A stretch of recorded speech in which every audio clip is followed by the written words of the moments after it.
e na aula de hoje nós vamos conversar sobre as técnicas para a coleta de dados na pesquisa qualitativa.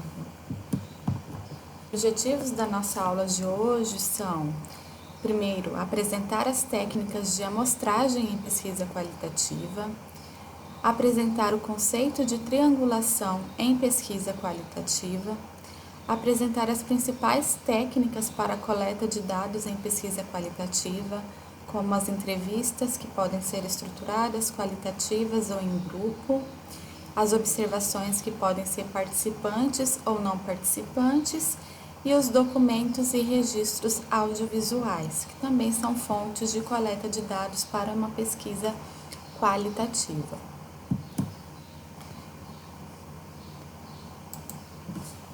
Então, a amostragem na pesquisa qualitativa trata-se do processo de seleção dos participantes, ou seja, a escolha dos participantes ela está condicionada ao tipo de abordagem que vai ser adotada na pesquisa qualitativa. Então, de acordo com o tipo de abordagem, se narrativa, se é uma pesquisa fenomenológica, se é uma pesquisa etnográfica ou estudo de caso, a amostragem também vai seguir aí, as características de cada uma dessas pesquisas. Como, por exemplo, na pesquisa narrativa, os sujeitos com características que são marginalizados ou que são sujeitos com uma característica importante a ser descrita, ou até mesmo sujeitos com características comuns, são aí características de escolha para poder ser narrada a experiência, a história desse indivíduo. Então, a amostragem vai seguir essas características. Na fenomenologia, a amostragem, a seleção dos participantes, ela vai se dar principalmente tendo em vista a vivência do fenômeno por aquele grupo de sujeitos. Então, todos os sujeitos precisam ter vivenciado o mesmo fenômeno. Na etnografia, a seleção dos sujeitos, ou do local, ou do grupo cultural que vai ser investigado, ele é realizado de acordo com os objetivos do estudo, ou seja, dependendo das características do grupo social que você quer abordar, da cultura que você está investigando, é que você fará a seleção, Então, busca-se os sujeitos que podem responder às perguntas da pesquisa, que podem dar mais subsídios em relação aos aspectos culturais, de comportamento, de crença e linguagem daqueles indivíduos, daquele grupo cultural em específico. Já nos estudos de casos, casos comuns, incomuns na verdade, como os casos intrínsecos e os casos instrumentais, que vão ser selecionados um número de casos, o suficiente que apresente diversas perspectivas do mesmo problema. Então, no estudo de caso, a depender do tipo de estudo de caso, é que você vai fazer a amostragem tendo em vista, que esses casos precisam responder à pergunta de pesquisa que se tem interesse, Dependendo aí do tipo de abordagem, do tipo de estudo de caso, se é intrínseco ou se é instrumental. Principais de amostragem: a amostragem intencional, a amostragem por conveniência ou a amostragem do tipo bola de neve, ou snowball.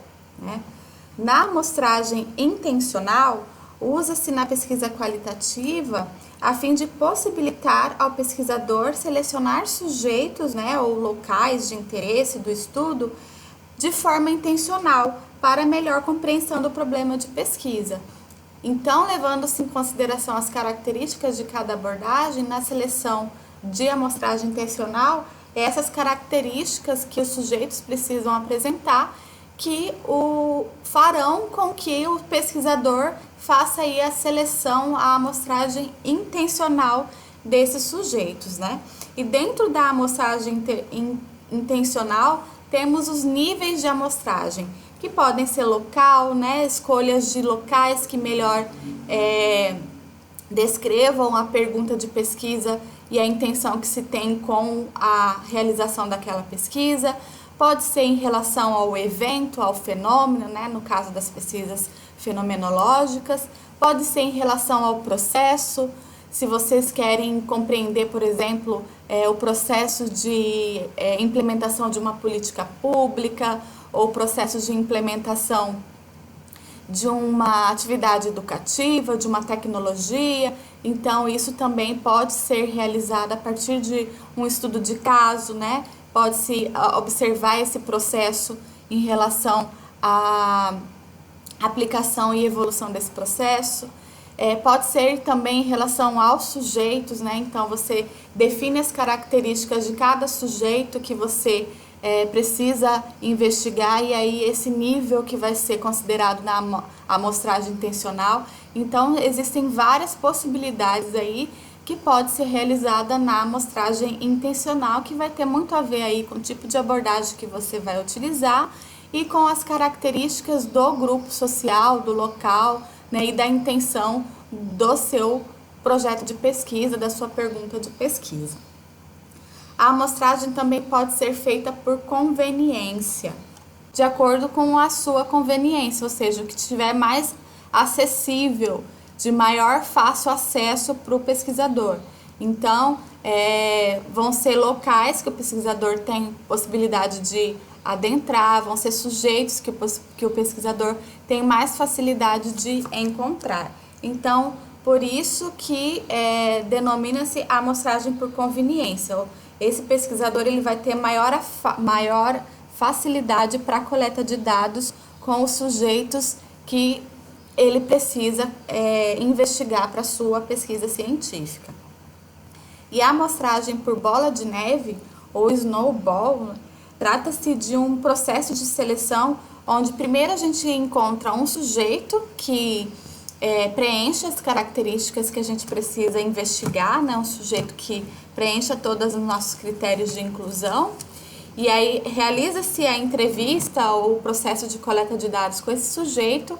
E aí, durante essa entrevista, o pesquisador consegue identificar novos sujeitos, né? Então, esse sujeito inicial, ele pode indicar novos sujeitos e o pesquisador, então, vai buscar esses novos sujeitos para ir compondo aí a sua amostra. Então, por isso que se denomina amostra bola de neve, porque são várias indicações, né, que vão sendo realizadas pelos sujeitos que estão sendo, né, já entrevistados, e aí o pesquisador vai aumentando aí a sua amostra de população.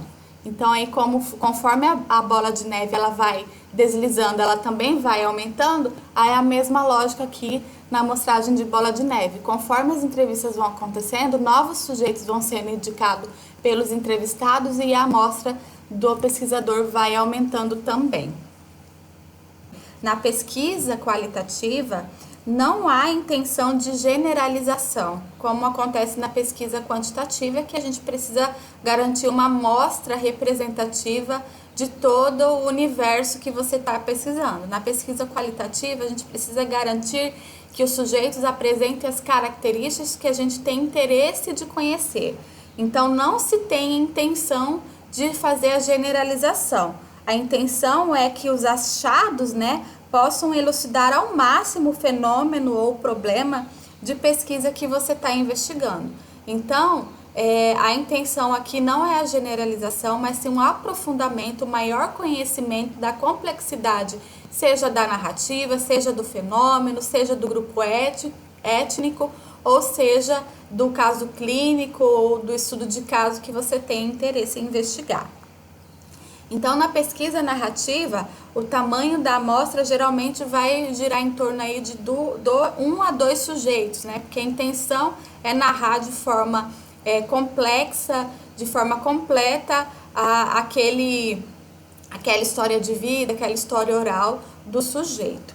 Na pesquisa fenomenológica, a gente já tem aí um grupo maior, porque a gente precisa de vários indivíduos para poder conseguir chegar à essência do fenômeno. Então, na pesquisa fenomenológica, né, varia de acordo com alguns autores de 3 a 10, outros de 15 a 25, mas é um grupo pequeno comparado a estudos quantitativos em que amostras geralmente somam acima de 100, 200 indivíduos, dependendo aí da população escolhida. Então, trata-se de grupos pequenos.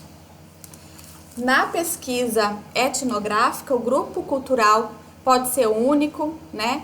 E aí reúne-se várias fontes de informação desse grupo cultural. Pode ser um subgrupo desse grupo cultural, né? Geralmente escolhe sujeitos que tenham conhecimento aprofundado dos aspectos culturais do grupo. Então, isso vai variar a quantidade de sujeitos que tem naquele grupo, né? Você precisa conseguir alcançar um número máximo de sujeitos que tragam maior número de características, né? E de especificidades daquela cultura. Então, não vai ter um número específico, mas geralmente indica-se um único grupo específico para análise, para investigação. E nos estudos de caso, né, geralmente de 4 a 5 casos, quando são estudos coletivos, que possam possibilitar o detalhamento do evento em investigação.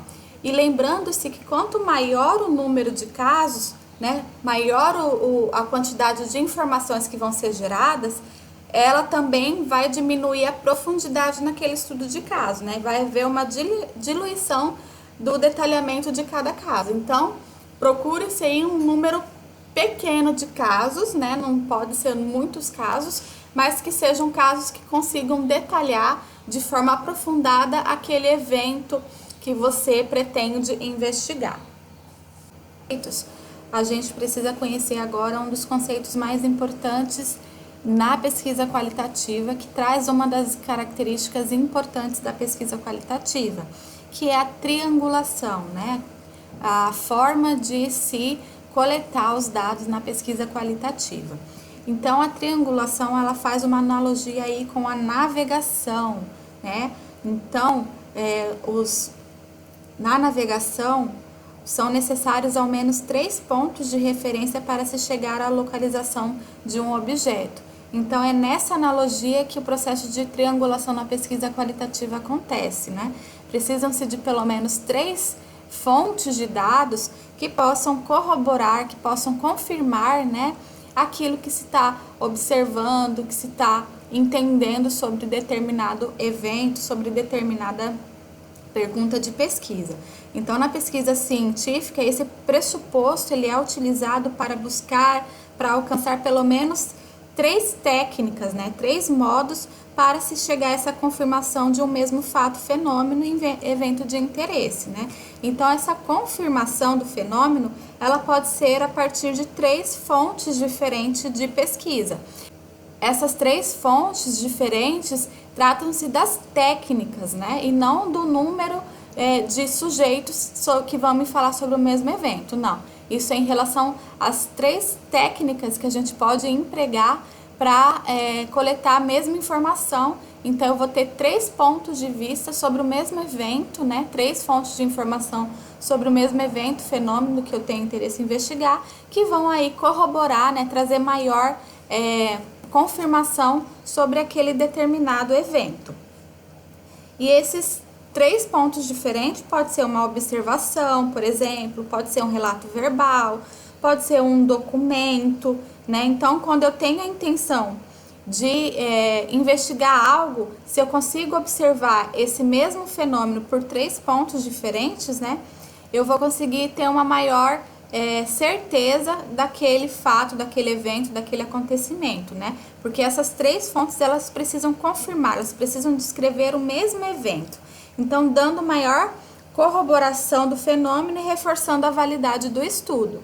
Então, a triangulação em pesquisa qualitativa vem nesse sentido de dar maior validade, né, ao que está sendo investigado, ao que está sendo interpretado do fenômeno em questão nas pesquisas qualitativas. Então, por exemplo, se eu tenho aqui o meu fenômeno de interesse, né, se a minha pergunta de pesquisa é saber o processo de adoecimento de uma determinada doença em específico, por exemplo, pode ser uma pergunta de pesquisa, um interesse que eu tenha de estudo. Então, para eu conseguir aprofundar maior no conhecimento desse fenômeno, né, e saber que aqueles relatos eles podem ser corroborados com outras fontes de informações. Por exemplo, eu posso escolher uma pesquisa, um estudo de caso, fazer entrevistas com essas pessoas que estão vivenciando esse processo de adoecimento, eu posso ao mesmo tempo, né, fazer a observação desse indivíduo, né, no momento de internação e observar como que se dá aí o processo de adoecimento desse indivíduo. Eu posso utilizar os prontuários médicos desse indivíduo, né? E aí eu posso fazer aí a triangulação dessas informações, né? Eu posso corroborar que, por exemplo, o diagnóstico médico que foi descrito de forma oral pelo indivíduo, os sintomas eu posso corroborar aqui de acordo com o que está sendo descrito aqui no prontuário médico da internação. Eu posso observar esses sintomas a partir da observação não participante ou participante da internação desse indivíduo. Então, eu vou ter várias fontes que vão me dar subsídios sobre o mesmo evento. Isso vai trazer maior validade para a minha pesquisa. Eu sei que a pesquisa qualitativa é uma característica ideal, a triangulação das fontes de informação, para me dar maior validade, para que eu consiga alcançar maior validade nos resultados que eu vou encontrar na minha pesquisa. Então, agora eu posso escolher quais dessas técnicas, né, em pesquisa qualitativa a gente pode usar. Então, dentro da pesquisa qualitativa, a gente tem 3 principais técnicas que são comumente utilizadas para desenvolver uma pesquisa qualitativa. As entrevistas, né, que podem ser entrevistas estruturadas, semi-estruturadas, ou entrevistas qualitativas, ou também não estruturadas, também é conhecido dessa forma, com essa nomenclatura. Nós temos as observações, que podem ser observação participante ou não participante, e aí vai depender aí do grau de intervenção ou não do pesquisador no campo. Temos também as coletas de materiais, que podem ser documentos como prontuários, políticas públicas, arquivos, diários, e também as fontes audiovisuais, que podem ser imagens, sons, vídeos, que também podem ser fontes de informação na pesquisa qualitativa. Então, as entrevistas, elas podem ser estruturadas ou qualitativas, né? E dentro aqui das entrevistas estruturadas, a gente também tem as entrevistas semi-estruturadas, né? Que é uma junção aí de perguntas fechadas e abertas que vão ajudar o pesquisador a nortear o processo de condução das entrevistas. E as entrevistas qualitativas, elas são entrevistas geralmente abertas e que trata-se mais de uma conversa durante a realização da pesquisa. Então, as entrevistas estruturadas, condução da entrevista, ela é planejada, previamente pensada, para garantir aí essa homogeneidade nas entrevistas. Então, o questionário, ele é um questionário geralmente fechado, a conduta do pesquisador, né, do entrevistador também, ele é roteirizado para que o pesquisador desenvolva a mesma conduta em todas as entrevistas que ele vai realizar, né? Então, essa interação entre o entrevistador e o sujeito, ela é muito bem pensada, ela tem que ser toda roteirizada para diminuir aí as diferenças em relação a entrevistas, todas as entrevistas que vão ser realizadas. Aqui, a intenção é que todas as entrevistas sejam conduzidas da mesma forma. Então, para isso, o entrevistador ele precisa assumir a mesma conduta, né, em todas as entrevistas. Geralmente, as perguntas são fechadas e tem-se a intenção de que se faça aí um teste piloto justamente para calibrar a condução desse entrevistador ou desses entrevistadores no momento das entrevistas, no momento da coleta de dados. Na estruturada há um roteiro que vai estruturar essa interação. Esse questionário formal, ele já é pré-elaborado com perguntas a serem feitas para chegar aí às respostas que você precisa para conhecer aí o fenômeno que você está investigando. Então, as perguntas são limitadas a um conjunto de respostas pré-definidas pelo pesquisador. Então, essas perguntas fechadas, elas já têm respostas que o sujeito precisa dar em relação. Então, a gente já tem aí essa forma estruturada da entrevista. E o teste piloto, ele vai ajudar para aperfeiçoar o desenvolvimento do instrumento de pesquisa também, né? Avaliar se pode ter algum viés em alguma das perguntas, né, que pode direcionar aí a resposta do entrevistado, avaliar como que as respostas, né, como que as perguntas estão estruturadas, se elas realmente vão dar conta de alcançar aí, todo o contexto que você precisa investigar, né, coletar informações básicas, adaptar a procedimentos da pesquisa e notas de campo. Então, o processo de teste do piloto na entrevista estruturada é muito importante, porque é nesse momento aí que a gente vai conseguir corrigir possíveis erros, né, que o nosso instrumento, principalmente o instrumento de coleta de dados, questionários que são utilizados nas entrevistas estruturadas, né, é nesse processo de piloto que a gente pode corrigir, né, esse instrumento e também a postura do pesquisador, de forma a não direcionar as respostas, né, de forma a esse pesquisador, esse entrevistador conduzir todas as entrevistas da mesma maneira, para a gente alcançar aí a homogeneidade das entrevistas.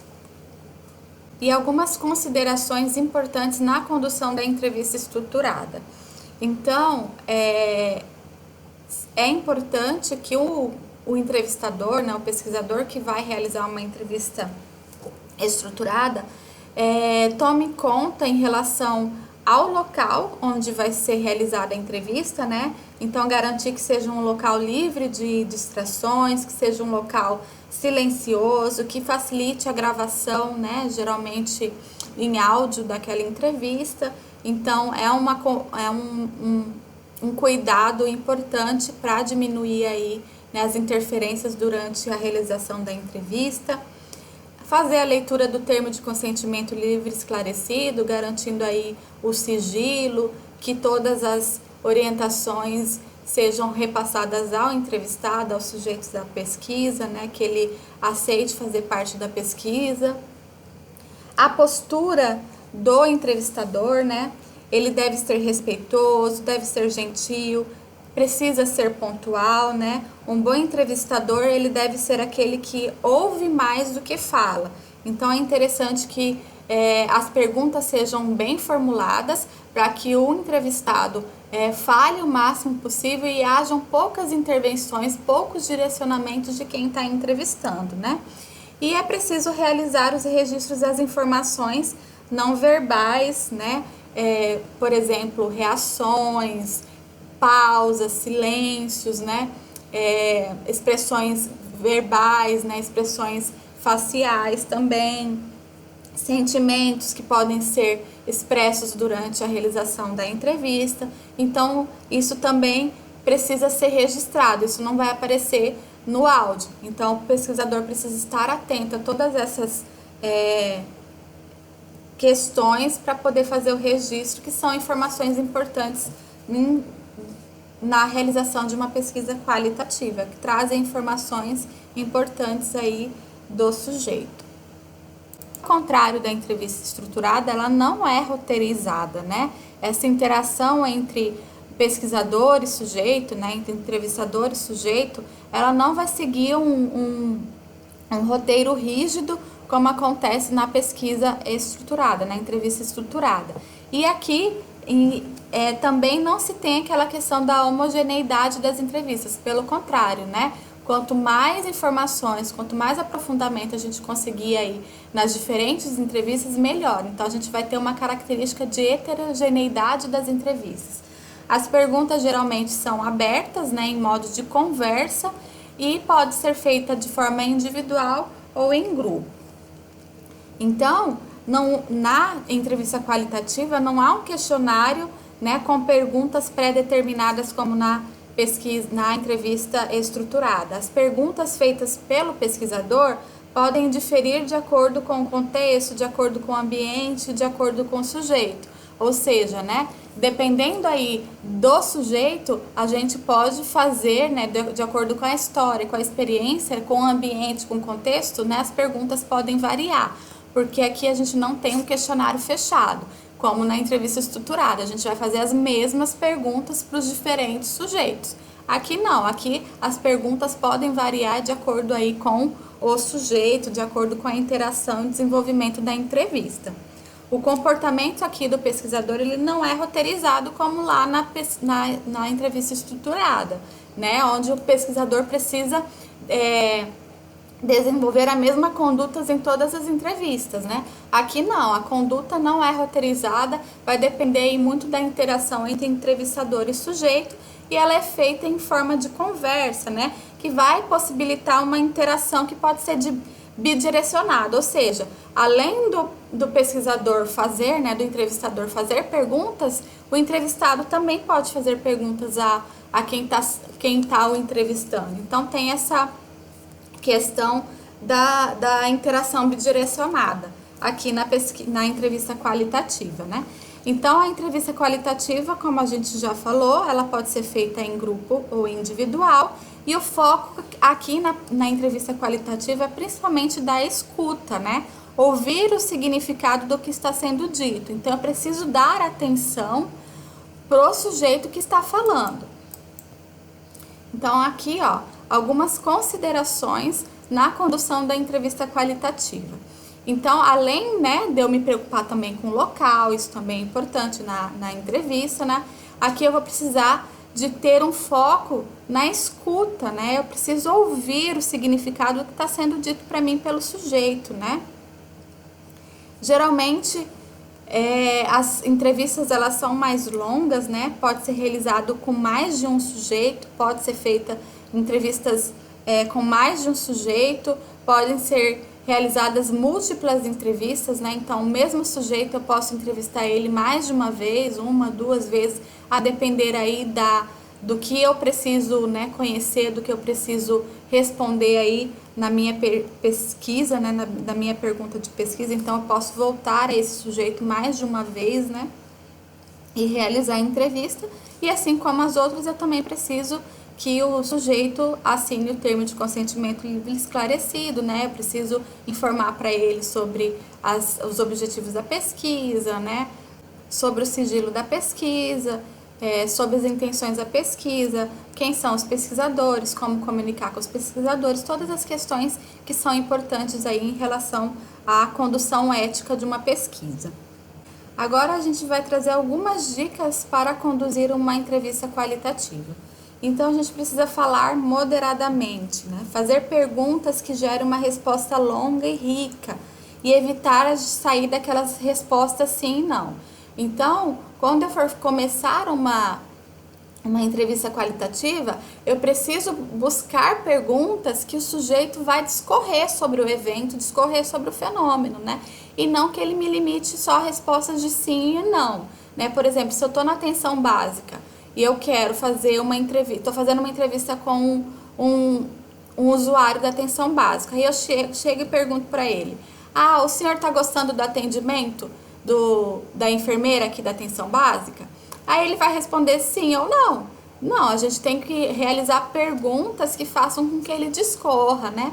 Por exemplo, conte para mim como o senhor iniciou o seu atendimento aqui nessa unidade básica, né? Aí esse sujeito, ele vai contar, né, toda a história de como que ele conheceu a unidade básica, por que ele veio ali ser atendido. Então, a gente precisa trazer perguntas que façam com que esse sujeito fale mais sobre o evento, né?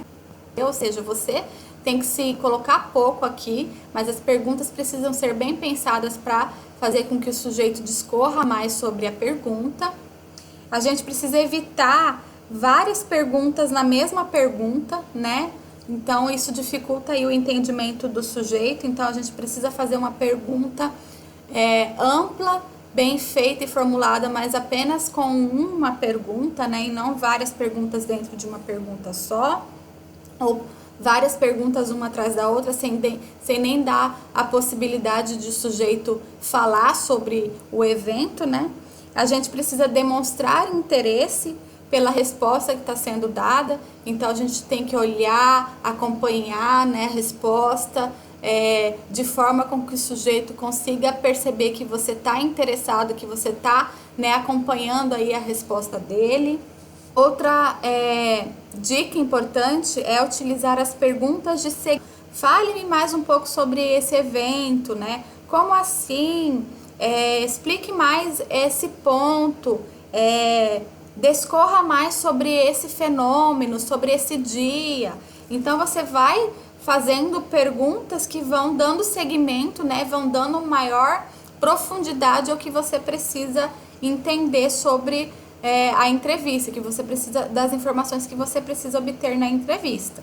Outra questão importante, não ser diretivo, né, na pesquisa, numa entrevista qualitativa, ou seja, não sinalizar uma sequência de temas, porque a gente precisa ter um roteiro, né, a gente precisa ter algo que nos ajude a chegar ao nosso objetivo, né, a gente precisa que essas entrevistas elas deem conta de responder o nosso objetivo de pesquisa. Só que a gente não pode direcionar essa entrevista para que a gente consiga esse objetivo. A gente precisa garantir que a gente consiga as informações, porém a gente precisa deixar isso livre, solto, deixar o sujeito falar, né? E aí, na entrevista, você vai conduzindo para conseguir chegar a essas informações, mas você tem que deixar o entrevistador falar na sua sequência, em abordar os temas que venham à mente dele. Não você fique cortando ele para trazer as informações que você precisa, né? Você precisa dar essa liberdade para o entrevistado, mas você precisa tomar conta para que você não saia da entrevista sem as informações que você tenha interesse, mas que não seja de forma diretiva, né? Que você não faça esses cortes no raciocínio de quem você está entrevistando. Então, a gente precisa deixar o participante falar, pois às vezes a sequência de fala do sujeito ela pode ser diferente da que a gente almeja enquanto entrevistador. Mas a gente precisa estar atento, né, dos objetivos que a gente tem com a entrevista, mas a gente não pode ficar interrompendo esse sujeito, tá? Porque isso pode quebrar o raciocínio dele. O pesquisador ele também precisa manter-se neutro, cuidar da linguagem corporal, das suas expressões, das suas palavras, né? Então, durante a entrevista, evitar ao máximo, né, qualquer tipo de expressão que possa demonstrar um julgamento, né? Você precisa demonstrar atenção e interesse no que está sendo falado, mas você não pode fazer um juízo de valor, né? Uma palavra ou algum comentário que possa constranger, um olhar, né? Uma expressão que possa aí constranger esse entrevistado. Né, precisa se manter uma boa relação, né, evitar conversas que possam constranger ou prejudicar as outras pessoas. Então, durante uma entrevista, a gente tem que ter essa postura ética, né, de não estimular, né, falas ou trazer informações que possam prejudicar outras pessoas que não estão ali naquela relação entrevistador e entrevistado, tá?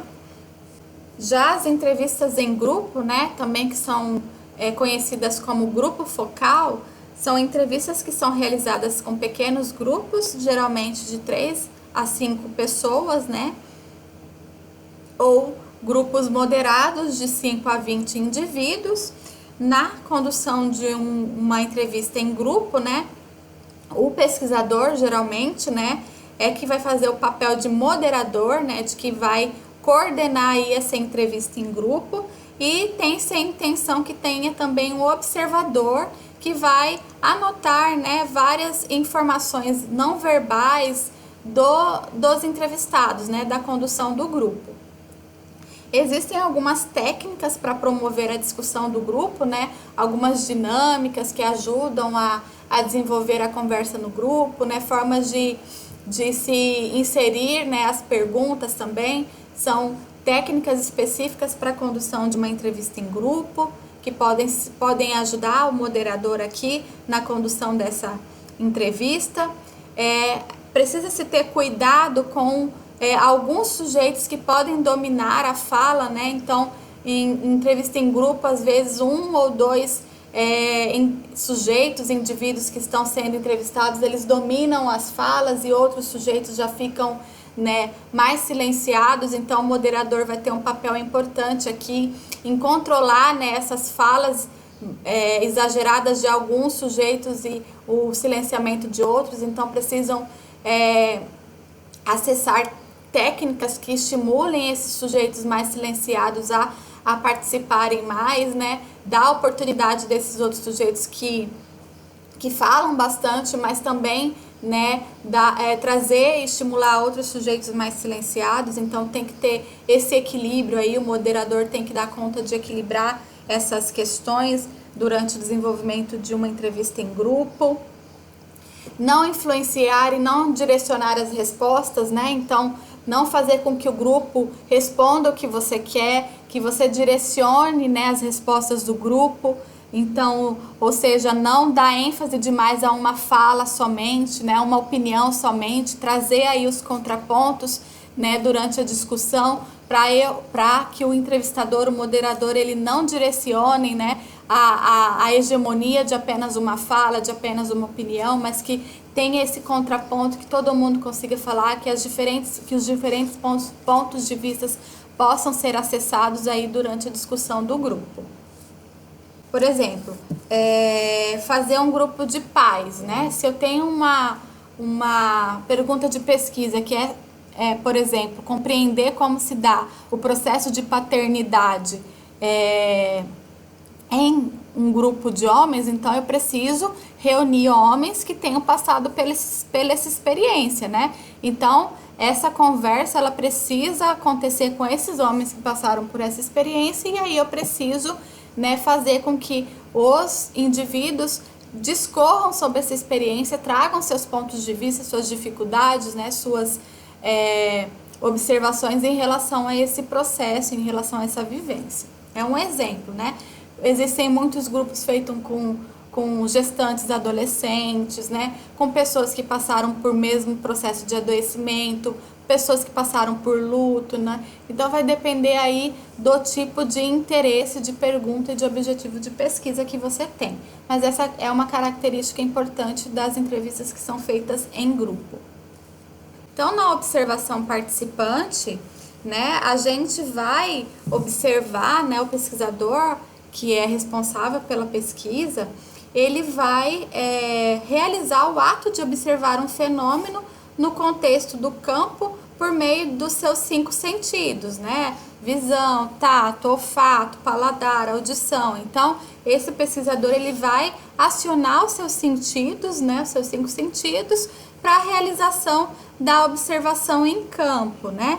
E o próprio observador é que vai ser o instrumento de pesquisa que vai registrar tudo de acordo com a intenção, de acordo com o problema de pesquisa. Então, nessa observação participante, o pesquisador, ele vai estar atento ao ambiente, né, onde ele está coletando seus dados, onde ele está fazendo a observação participante, que pode ser uma unidade de atenção básica, pode ser uma consulta de enfermagem, pode ser um processo de parto. Então vai depender aí, né, da pesquisa, do que se tem intenção de realizar, né? Então ele vai ficar atento a esse ambiente onde está acontecendo o fenômeno de interesse, as conversas que são realizadas, né, as atividades que são implementadas, né, os comportamentos desses sujeitos, as interações que existem entre os sujeitos. Então, todos esses aspectos, numa observação participante, o pesquisador precisa estar atento, né? E essa observação participante, ela tem 2 níveis, ela pode ser completa ou ela pode ser apenas participante, né? A observação participante, o pesquisador, ele vai participar da atividade local, né? Então, esse pesquisador, se ele está na atenção básica, por exemplo, ele vai participar das atividades da atenção básica. E já a observação participante completa, o pesquisador, ele está totalmente envolvido com os sujeitos que está observando. Ou seja, né, ele está interagindo, ele faz parte daquele ambiente, né, daquele meio onde ele está observando. E já na observação participante simples, né, apenas, esse pesquisador, ele vai estar ali participando, mas ele não tem essa interação, ele não está totalmente envolvido com os sujeitos como na observação participante completa, tá? Já na observação não participante, o entrevistador, ele é externo ao grupo, né? A pessoa que está observando, na verdade. Então, da mesma forma, ela pode ser completa ou uma observação apenas, né? Então, na observação não participante completo, o pesquisador não é visto e nem notado pelas pessoas do estudo. Então, na observação não participante completa, então o pesquisador ele precisa estar muito neutro, né? Ele não pode nem ser percebido ali pelos sujeitos em questão. Já na observação não participante, né? O observador ele pode ser visto, mas ele não vai ter nenhum tipo de interação, nenhum tipo de envolvimento com os sujeitos. Não? Então você vai lá, por exemplo, acompanha uma aula que está sendo dada, né, uma atividade educativa que está sendo conduzida, você só vai observar, mas os sujeitos podem ver você ali fazendo a observação. Já na observação não participante completo, né, por exemplo, na psicologia usa muito isso, né? Quando tem aquelas salas com espelho que o pesquisador, né, ou os profissionais de saúde estão fora vendo ali o processo de interação da criança dentro do quarto, né, com aquele espelho que a gente consegue ver, mas quem está lá dentro não consegue ver a gente fora. Então é um tipo de observação não participante completo, onde o sujeito não percebe, ele não sabe que você está ali observando ali as interações, as ações daquele grupo, não, daquele indivíduo. E a coleta de materiais, documentos, né, que podem ser documentos ou materiais audiovisuais. Então, como exemplos de documentos que a gente pode coletar, que podem fazer parte aí do rol de fontes de informação, estão os diários do sujeito. Então, você como pesquisador pode pedir que o próprio sujeito faça um diário sobre a experiência, sobre o processo de adoecimento, por exemplo, né? Então, isso pode ser uma fonte de informação documental, cartas, documentos públicos, fotos, prontuários e registros médicos, entre outras fontes documentais que podem ser utilizadas aí como fonte de informações para a pesquisa qualitativa. E os materiais audiovisuais, né, podem ser utilizados vídeos, filmes, sons, e-mails, mensagens, objetos que possam representar alguma lembrança do sujeito, né, um presente, um objeto que traga lembranças, né, que tragam informações. Você pode desenhar esse objeto, você pode tirar foto desse objeto, né, e essas informações, esses relatos que o sujeito fala sobre esse objeto pode ser aí uma fonte de informação importante na tua pesquisa. Então, são outras ferramentas que podem ser utilizadas para complementar aí a informação e trazer, né, aquele conceito de triangulação importante na pesquisa qualitativa. E a gente tem protocolos que nos ajudam a conduzir tanto a entrevista, né, quanto a observação, né, a fazer o registro dessas entrevistas e dessas observações, tá?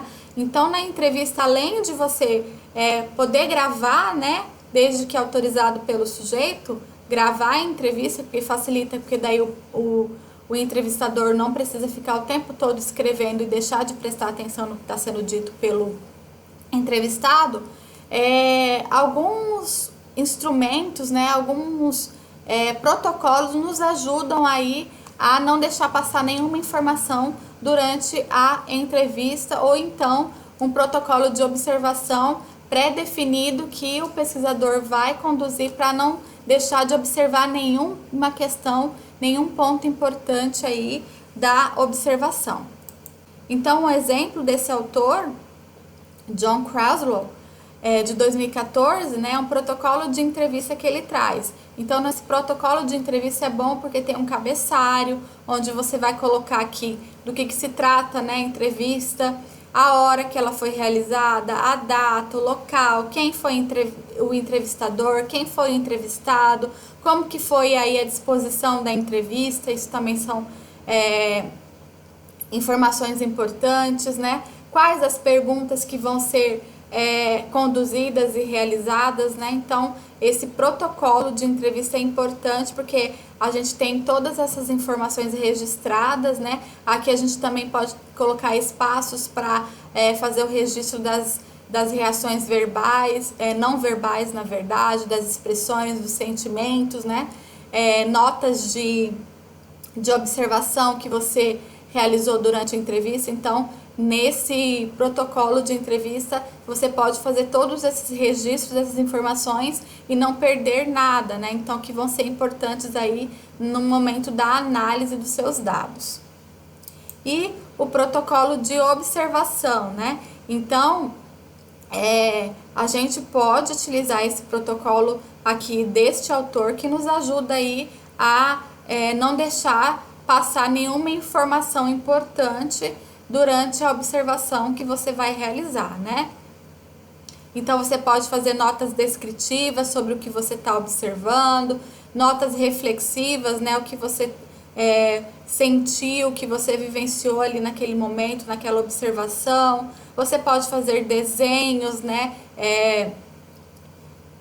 Demonstrando como que está a disposição do local, como que está a interação ali entre os sujeitos, né? Então, são observações que pode te ajudar na condução de um protocolo de observação, para você não deixar passar também nenhuma fato ou acontecimento ou interação que seja importante ali para o teu objeto de pesquisa, para a tua questão de pesquisa.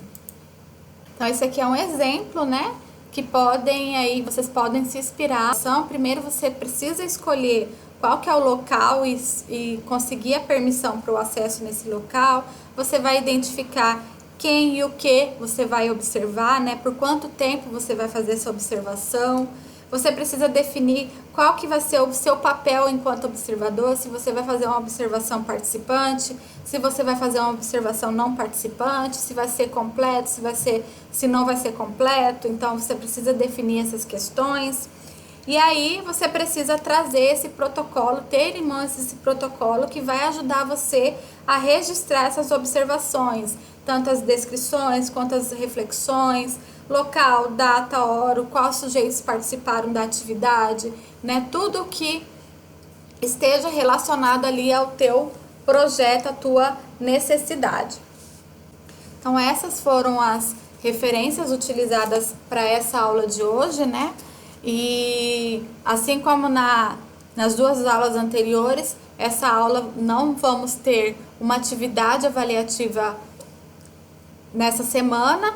Então, a próxima aula, que é a aula de análise dos dados, aí a gente vai ter uma atividade avaliativa englobando tanto esse conteúdo de hoje quanto o conteúdo de análise dos dados, ok? Então, em relação às técnicas de coleta de dados, era isso que a gente tinha para conversar. São as principais técnicas de coleta de dados, a forma como a gente vai selecionar esses sujeitos locais, né, a forma como a gente vai trabalhar a triangulação dos dados, né, como a gente vai coletar esses dados. Tudo isso são questões importantes que a gente precisa conhecer para conduzir uma pesquisa qualitativa. Um abraço a todos e até mais.